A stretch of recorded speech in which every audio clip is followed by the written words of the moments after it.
today's video, I'm going to talk about losing weight. The secret to losing weight. This has a 100% success rate, and if you do this, it's impossible to fail. And when you hear this answer, you might think that I'm kind of making fun of the problem or I don't really understand it, but don't click off the video, watch this whole thing, and I promise by the end you'll get it and you'll have the tools to lose weight, and it won't be a problem in your life anymore if you want to take it seriously. So, the secret to losing weight is to eat less. And again, that might sound like I'm making fun of the problem, like that's just obvious, but stay tuned. I'm going to explain why this is huge, why this is key. So a lot of people, when they are trying to lose weight, they make excuses. They say, you know, my metabolism's slowing down because I'm getting older, or I'm on a certain medication that's making me more hungry or slowing down my metabolism, or have some kind of medical condition like a thyroid problem that's making me gain weight. And really, that's all just bullshit, okay? And I'm not saying that those things don't contribute to you gaining weight. They do, but it's not those things per se. It's the fact that they're making you hungrier, and so you're eating more, or they're slowing down your metabolism. So even though you're eating the same amount, your maintenance calories is lower, and so the amount that was at maintenance before is now in a surplus. And so you're eating the same thing, but you're gaining weight because now you're in a surplus because your metabolism slowed down. So you have to eat less to sort of compensate for that. And so your body is literally made up of food. Every single cell in your body is made of food. Okay? The saying "you are what you eat" it's literal. You are literally what you eat. You're nothing else. Nothing else of you is things that you don't eat. Nothing. And so your body gets mass, it's fat mass from the food you eat. So if you don't give your body food, it's impossible to gain weight. There's nothing to create fat. You need mass to make mass. You can't have mass just come out of thin air, right? And obviously your body goes through food. Food is like fuel. It doesn't just come in your body and then stay forever. It has to run through that fuel and then replace it with new fuel. So if you don't put food into your body, it will slowly burn the fuel, will burn the fat off,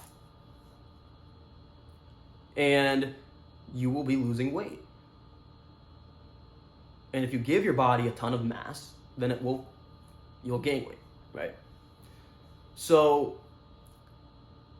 eating less may sound obvious, but it's actually kind of complicated, because people, I can't tell me how many people I know who, they think, oh, I'm just going to have one slice of pizza instead of two, or I'm going to say no to the cookies at the supermarket, and they think that is dieting.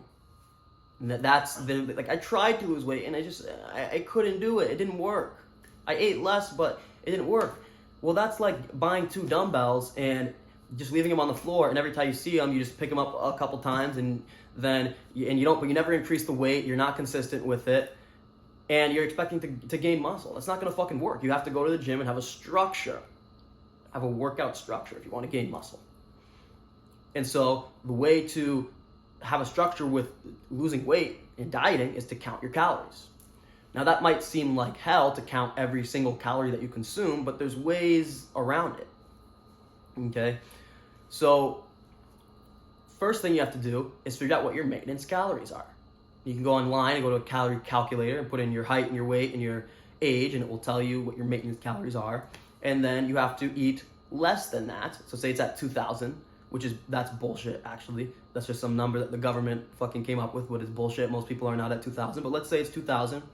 If you eat 1,500 calories a day instead of 2,000, you'll be in a deficit and you're guaranteed to lose weight. Now, those calculators can be a little bit off, so it's best to talk to your doctor or a nutritionist, especially if you have an underlying medical condition or a medication that's going to affect that. But you figure out what your maintenance calories are, and then you create a diet that is less than that. Now, how are you going to count every single calorie you eat? Well, you could do it the old-fashioned way and just literally look on the back of the box and the nutrient facts and literally just count the calories of every last thing that you eat. Or you can just create a diet where you eat the same thing every day and you only have to count your calories for it once, and then you just keep eating the same thing. And if every day is too bland, you can eat the same thing every week. Or you could even go super hard and eat the same thing every month if you really wanted to plan it out to that, degree of intricacy. You can also try intermittent fasting. That's a strategy where you don't even have to count your calories, because it's just basically impossible to not eat less if you fast for half the day.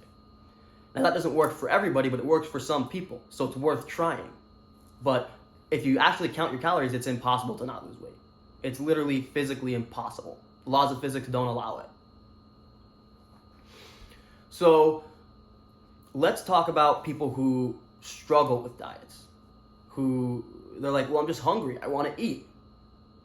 Or I just love these certain foods and I just eat them. I'm a nervous eater, or I eat when I get depressed. It's just like, it's out of my control. Well, the first thing is to replace the foods that you're eating with foods that are low in calories, okay? If you get really hungry, eat a fucking big-ass cucumber that's like the size of a big slab of meat, but it's gonna have like 30 fucking calories. And it's gonna fill you up because it's so big, but it's gonna be like nothing, okay? So eat foods that are not calorically dense. If you were skinny, you'd have the opposite problem. You'd want to eat foods, because you get full fast, you want to eat foods that are small but have a lot of calories packed into a tight, small space. Now, if you're overweight, you're trying to lose weight, those types of foods are your worst enemy. Now, if you are, well, first of all, I want to talk about things other than calories that contribute to this. So protein's highly satiating, so things that are high in protein will get you full faster. And so that's a way to get yourself to get full without, consuming too many calories. But all this talk about protein and other than that part, right, that fact right there, all this talk about carbs and fats and proteins, it's really bullshit. Okay, you can fucking lose weight eating McDonald's if you just don't eat a lot of it. So just focus on calories. Now, again, if you're having trouble following this diet, then what's happening is you have an addiction to junk food. And that might seem kind of harsh, like, well, come on, Trey. I mean, human beings, they like food. It's normal. It's not an addiction. But let me challenge that. First of all, sugar is shown to be more addicting than like heroin and nicotine. It's the most addictive substance on the planet. So to say that you can't be addicted to it is just a little bit ignorant, first of all. And I'm not coming at you either. I'm an addict. I consider myself an addict. I've had drug addictions. I've had porn addiction. Like, it's okay. Admitting you have a problem is the first step to recovery, but you have a problem. And the definition of addiction basically is that it's having negative effects on you, but you can't stop. Right? If you have an alcohol problem, but you just drink on the weekends, you drink responsibly, you call an Uber, you never drive drunk, that's not a problem. But if you are getting drunk every day, you're drunk at work, you're losing your job, you're getting DUIs, your wife is leaving you, and you continue to drink anyway, that shows that you have a problem. So if you are eating and it's making you unhealthy and more likely to die, and it's making your daily life more of a struggle because you're carrying all this weight around, this extra weight, and it's affecting your self-esteem because you feel like you're less attractive because you don't have an attractive body, that's having all those negative effects on you, but you continue to eat anyway, then you have a problem. You have an addiction. And so what do you do about that? Well, you join a 12-step, because a 12-step is, statistically speaking, the most effective treatment for addiction. And now most 12 steps are for alcoholics, but there's some that are more broad that you can join if you don't feel comfortable going to the alcohol one. But the alcohol one is fine. You can go to that and they won't kick you out because your addiction isn't alcohol. And if you don't want to do that, you can call 211 for mental health and addiction and ask for an IOP, which is an intensive outpatient, where you're like 3 or 4 times a week, you're going to go to 3-hour-long group meetings and you're going to address your problem. And you might fit in there a little bit better because, it's for mental health and addiction. And so, your eating addiction is causing mental health problems, right? It's affecting your self-esteem and your happiness. But once you get that addiction under control, then you can follow the diet and it's impossible to not lose weight. But if you think that you're just gonna kind of say no to the pizza here and there and just kind of, like try to eyeball the whole thing, it's not gonna fucking work. You have to have structure. And you have to, and if you're struggling to be consistent with that structure, then you probably have a problem and you need to go get help for that problem. Now that's different from somebody who's overweight, but they don't really care. They think that they're a 10 out of 10 attractiveness, and it's, they're not morbidly obese, and they just are like, I like food. I think it's worth it to be a little bit overweight, to be able to eat all this good food. Not a big deal. But if that's just a rationalization covering up low self-esteem, then that's just you lying to yourself. It's a vicious cycle. So hopefully you got something out of this video. Hopefully you didn't take this video as offensive and you just realized that hopefully you feel like you're empowered by this video. Now you feel like you have the tools to address your weight in a way that is effectively guaranteed to work.